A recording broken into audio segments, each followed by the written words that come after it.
Class 10 রাশিবিজ্ঞান 2025 ও 26 আমি যে অঙ্কগুলো তোমাদের করাবো সুন্দর করে নোট করে নেবে। আর এই অঙ্কের বাইরে তোমাদের টেস্ট বা ফাইনাল পরীক্ষা আসবে না, তাই এগুলোকে সুন্দর করে নোট করবে, বুঝে নেবে। সমস্যা হলে কমেন্ট করে জানাবে। তো দেখো, প্রথম অঙ্কটা যদি বলে 1 2 3 6 8 এর গড় নির্ণয় করো, তাহলে আমরা কি করব? দেখো, যখন গড় নির্ণয় করতে বলবে তখন আমাদের ছোট থেকে বড় সাজানোর কোনো দরকার নেই। যতগুলো সংখ্যা আছে সবকটার যোগফল।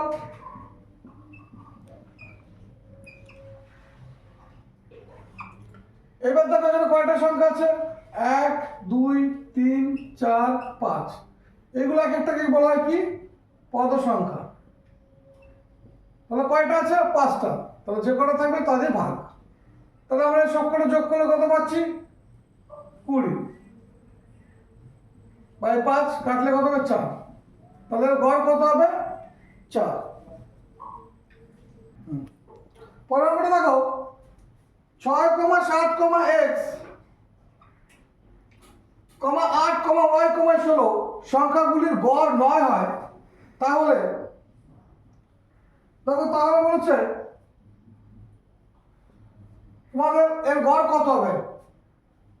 তাহলে কি বলেছিলাম, যে কটা সংখ্যা থাকে সবকটা সঙ্গে যোগ করতে হয়। তাহলে 6 যোগ 7 যোগ x যোগ 8 যোগ y যোগ 16, এই গড় সমান সমান কত বলেছে, 9। আর আমরা কি বলেছিলাম, সব যোগ করে যতগুলো পদ সংখ্যা কটা আছে, 1 2 3 4 5 6, এই 6 দিয়ে ভাগ। তাহলে খেয়াল করো, 16 আর কত, 24 36 37 প্লাস x প্লাস y। আর সমান সমান কত হবে, 6 রং কত, 54। তাহলে x প্লাস y সমান সমান 54 মাইনাস 37। তাহলে x প্লাস y সমান সমান কত, 17।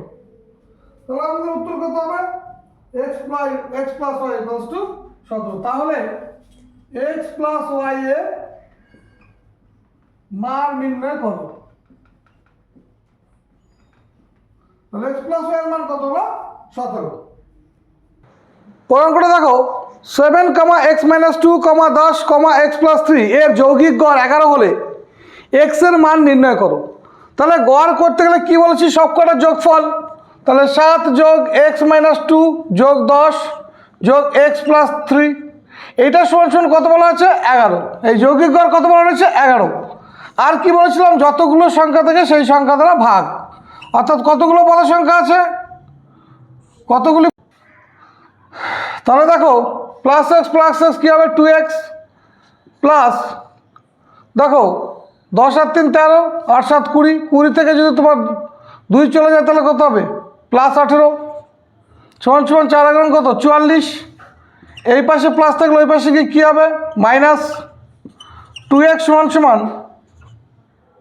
26, আর x সমান সমান কত, 26 ভাগ 2 কাটলে 13। তাহলে x এর মান কত হবে, 13। পরের অঙ্কটা দেখো, সিগমা এফআই এক্সআই সমান সমান 115, সিগমা এফআই সমান সমান 25 এবং যৌগিক গড় 10 মাইনাস কে হলে কে এর মান নির্ণয় করো। তাহলে আমরা যৌগিক গড়ের সূত্রটা কি জানি, যৌগিক গড়ের সূত্র হচ্ছে sigma fi xi by sigma fi. তাহলে যৌগিক গড় আমার কত বলা রয়েছে, 10 মাইনাস কে। তাহলে দেখো সিগমা এফআই এক্সআই এর মান কত, 115, সিগমা এফআই এর মান কত, 25, এর নিচে কিছু নেই মানে কত আছে, 1। তাহলে আমরা এটাকে কী করতে পারি, এটা কাটতে পারি। দেখো 5 2 10, 3 5 15, 5 5 25। তাহলে তো আমরা কী করবো, ক্রস মাল্টিপ্লিকেশন করবো। 5 × 10 মাইনাস কে সমান সমান 23। তাহলে 50 মাইনাস 5 কে 23 মাইনাস 5 কে, এই পাশে প্লাস থাকলে ওই পাশে গেলে কী হবে, মাইনাস হবে। তাহলে মাইনাস 5 কে ইকুয়ালস টু কত, মাইনাস 27।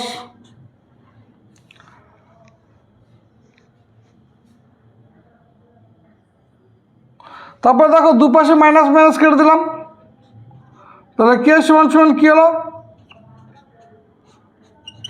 27/5 তাকে ভাগ করে দাও, 5 5 25,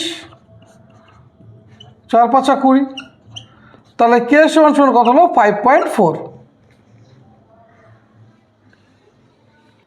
পরের অঙ্কটা দেখো, সিগমা এফআই এক্সআই সমান সমান 212 প্লাস 7p আর সিগমা এফআই সমান সমান 18 এবং যৌগিক গড় 14.5 হলে পি এর মান নির্ণয় করো। তাহলে আমরা কি বলেছি এর আগের অঙ্কটাতে, যৌগিক গড়ের সূত্রটা কি, sigma fi xi by sigma fi. তাহলে দেখো যৌগিক গড়ের মান কত বলা রয়েছে 14.5, এফআই এক্স এর মান 212 যোগ 7p আর এফআই এর মান কত সিগমা 18। তাহলে দেখো এর নিচে কিছু নেই মানে 1, তাহলে এটা বজ্র গুণন করো, 212 যোগ 7p সমান সমান 18 গুণ 14.5। তাহলে দেখো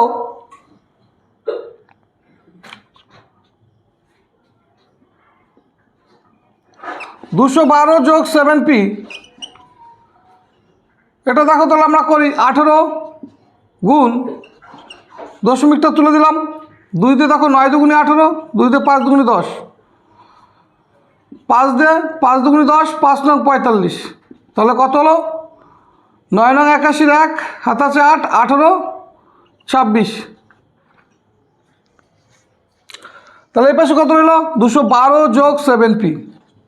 এবার এই পাশে প্লাস থাকলে ওই পাশে কী হবে মাইনাস, 261 মাইনাস 212, পি সমান সমান দেখো 261 মাইনাস 212 7p সমান সমান, এবার দেখো এটা বিয়োগ করবো, তাহলে 9 4 49, তাহলে পি সমান সমান কত 49/7, এই পাশে গুণ থাকলে পাশে ভাগ হবে, তাহলে পি সমান সমান 7, অর্থাৎ পি এর মান কত হবে 7।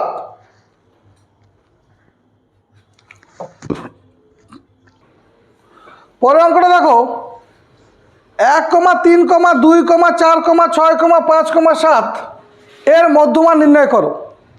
দেখো গড়ের ক্ষেত্রে কি বলেছি যে ছোট থেকে বড় সাজানোর কোনো প্রয়োজন হয় না, কিন্তু যখন মধ্যমান নির্ণয় করবে তখন অবশ্যই তোমাকে ছোট থেকে বড় সাজাতে হবে। তাহলে ছোট থেকে বড় যদি সাজাতে তাহলে এটা কি লিখতে পারি 1 2 3 4 5 6 7। এবার আমাকে কি বলেছে মধ্যমা, অর্থাৎ মাঝখানে কি আছে। তাহলে দেখো টোটাল ছাত্র সংখ্যা আছে, তাহলে এদিক থেকে 3টে বাদ দিয়ে দাও, এদিক থেকে 3টে বাদ দিয়ে দাও, তাহলে মাঝখানে কি হলো 4, তাহলে এটা কি হবে মধ্যমা। ঠিক আছে, এইবার দেখো উপরের যে অঙ্কটা আছে 5 6 7 8 এগুলো পরপর সাজানো রয়েছে।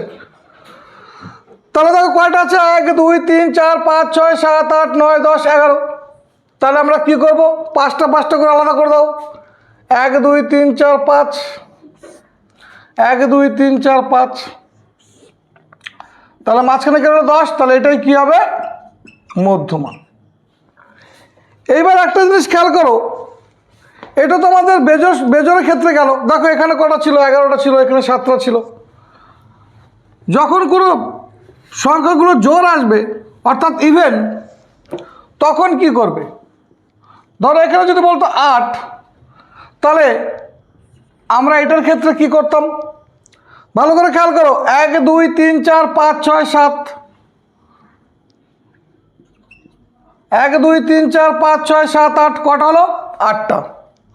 তাহলে আমরা কটা কটা করে ভাগ করব, এদিকে 3টে এদিকে 3টে, তাহলে মাঝখানে কটা সংখ্যা পড়ে আছে 2টো, তাহলে এই দুটোর যোগফল, আর যেহেতু দুটো সংখ্যা তাই 2 দিয়ে ভাগ, তাহলে 9/2 করলে কত হবে 4.5।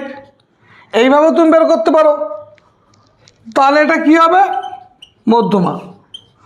আর না হলে তুমি আরেকটা বের করতে পারো, 4 আর 5-এর মাঝখানে কত হয় 4.5, তোমার 4 আর 5-এর কত মাঝখানে কত 4.5। পরের অঙ্কটা দেখো 2, 8, 2, 3, 8, 5, 9, 5, 6 সংখ্যাগুলির মধ্যমা নির্ণয় করো।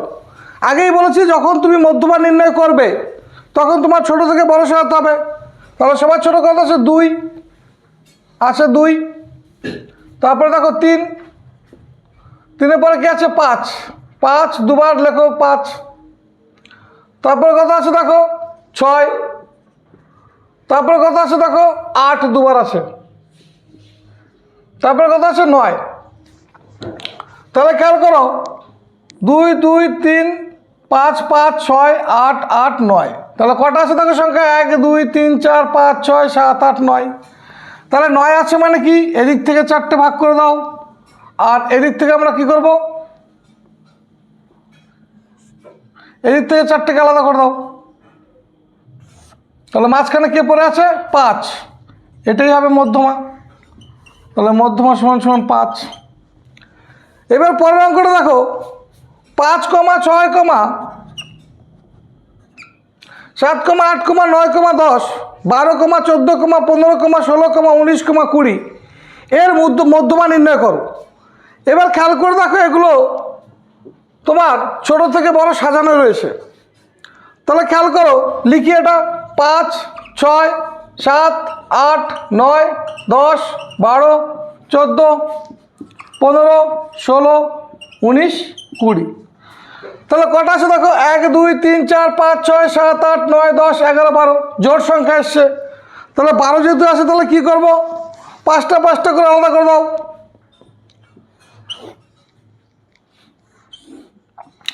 এবার কি বলেছিলাম, যে দুটো সংখ্যা আছে, তাহলে এই দুটো সংখ্যার যোগ, আর যেহেতু দুটো সংখ্যা তাই 2 দিয়ে ভাগ। তাহলে কত হলো 22/2, কাটলে কত হবে 11। তাহলে মধ্যমা কত হবে 11। আর দেখো এটা তো না করলেও পারতে, 10 আর 12 মাঝখানে কে আছে, 10 আর 12 মাঝখানে নিশ্চয়ই 11ই আছে। তাহলে 11 মধ্যমা।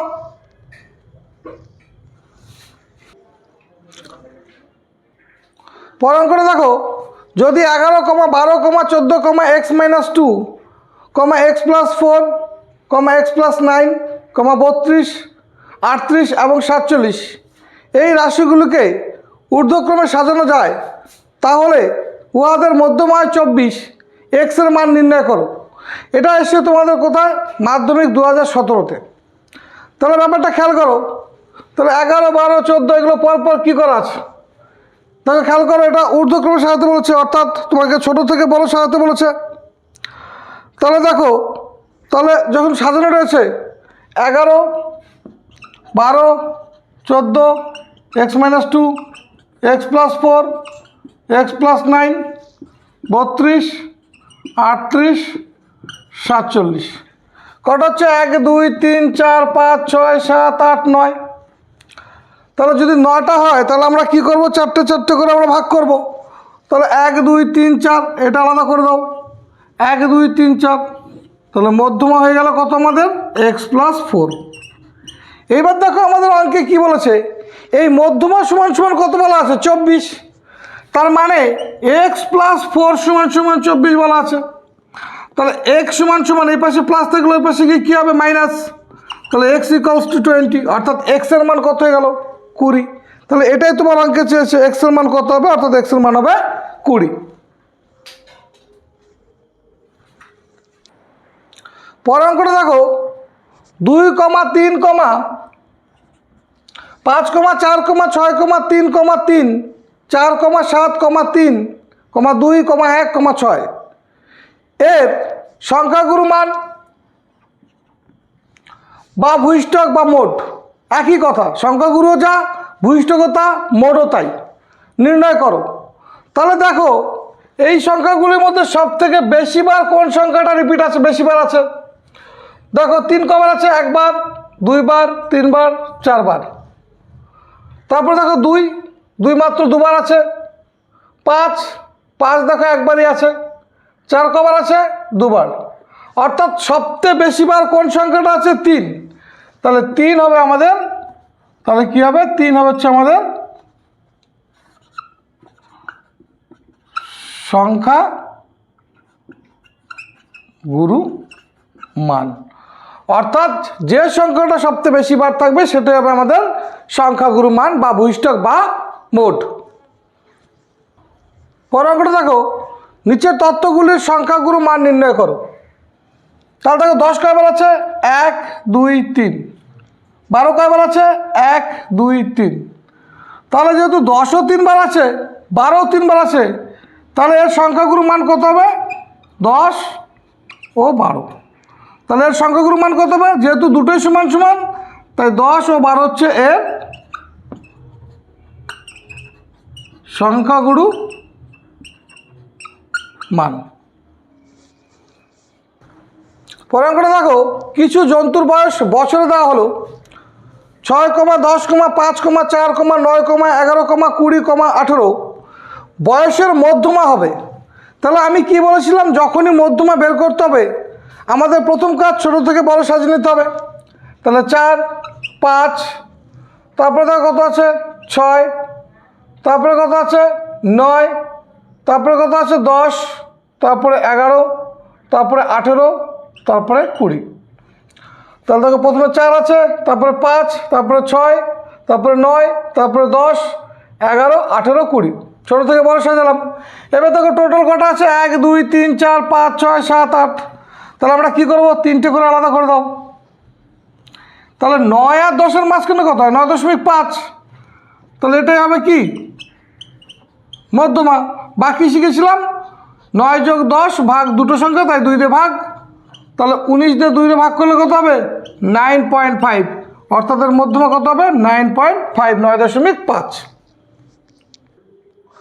পরের অঙ্কটা দেখো, যে অঙ্কগুলো তোমাদের 4 মার্কে আসে, তো আজকে যে 4 মার্কের প্রথম অঙ্কটা করাচ্ছি দেখো, নিচের পরিসংখ্যা বিভাজনের সংখ্যাগুরু মান নির্ণয় করো। এখানে দেওয়া রয়েছে শ্রেণী আর এখানে দেওয়া রয়েছে পরিসংখ্যা। দেখো যেহেতু শ্রেণীটা 0 থেকে 5 দেওয়াই রয়েছে, তাহলে এটা শ্রেণী সীমানা করার দরকার নেই। এবার একটা জিনিস খেয়াল করবে, এবার দেখো পরিসংখ্যার সবচেয়ে যে বড় সংখ্যাটা থাকে, কত আছে বড় সংখ্যা 28, এটা হয় F1। আর পরিসংখ্যার উপরের সংখ্যাটা কী হবে F0। আর পরিসংখ্যা যেটা দেখো সবচেয়ে বড় নাম নিচেরটা কী হবে F2। আর দেখো সবচেয়ে যে পরিসংখ্যাটা থাকে তার এটাকে কি বলি আমরা, এটাকে বলি নিম্ন শ্রেণী সীমা।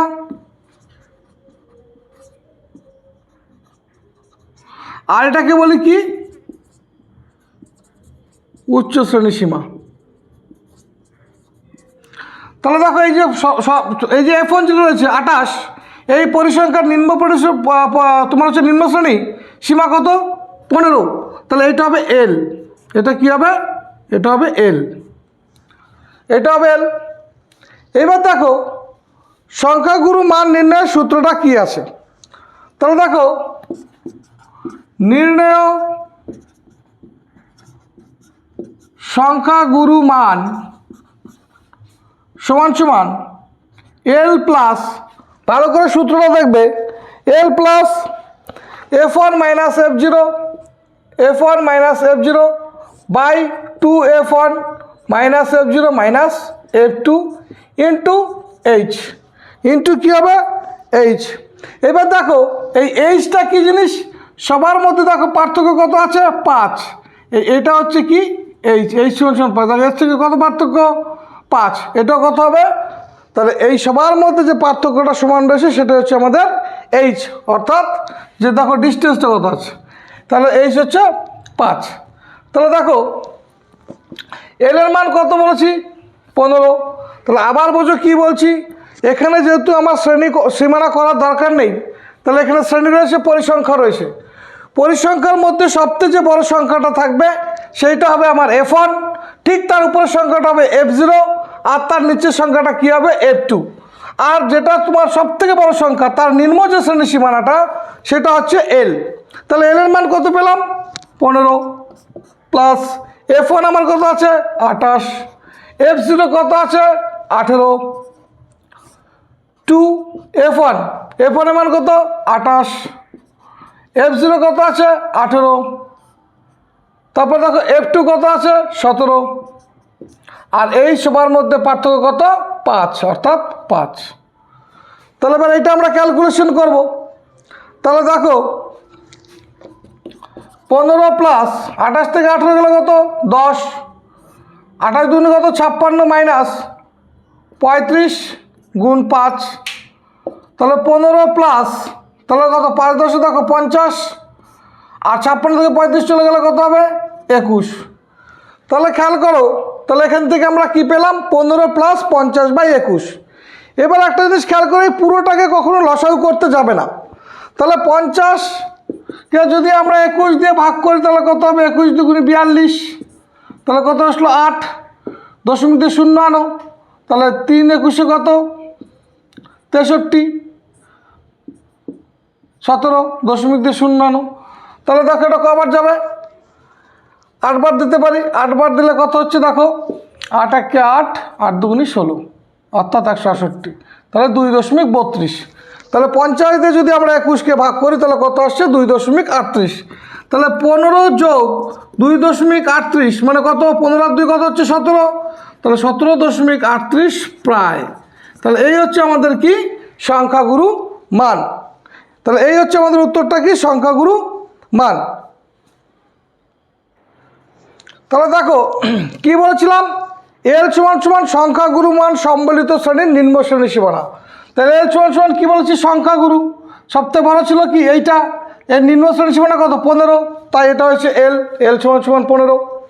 এবার দেখো F1 সমান সমান সংখ্যাগুরু মান সম্বলিত শ্রেণীর পরিসংখ্যা। তাহলে সংখ্যাগুরুর পরিসংখ্যা কত, এটা সবথেকে বড় সংখ্যাগুরু, এর পরিসংখ্যা কত 28, তাই লিখলাম 28। F0 কি বলেছে, সংখ্যাগুরু মান সম্বলিত শ্রেণীটির ঠিক পূর্ববর্তী শ্রেণীর পরিসংখ্যা। তাহলে দেখো 28-এর ঠিক আগের সংখ্যাটা কত 18, এটা হচ্ছে F0। এবার বলছে দেখো F2 সংখ্যাগুরু মান সম্বলিত ঠিক বলছে শ্রেণীটির ঠিক পরের সংখ্যা। তাহলে 28-এর নিচের সংখ্যাটা কত আছে 17, এটা হবে F2। এবং দেখো এই সমান সমান শ্রেণী দৈর্ঘ্য, দেখো সবার মধ্যে পার্থক্য কত 5, এটা হচ্ছে এই সমান সমান 5। এই হয়েছে তোমাদের সংখ্যাগুরু মান নির্ণয় করার পদ্ধতি। খুব তাড়াতাড়ি তোমাদের জন্য পার্ট 2 ভিডিও নিয়ে আসবো, আর ভিডিওটি দেখে ভালো করে নোট করে নাও। আর যদি ভিডিওটি ভালো লাগে লাইক শেয়ার সাবস্ক্রাইব করে দিও।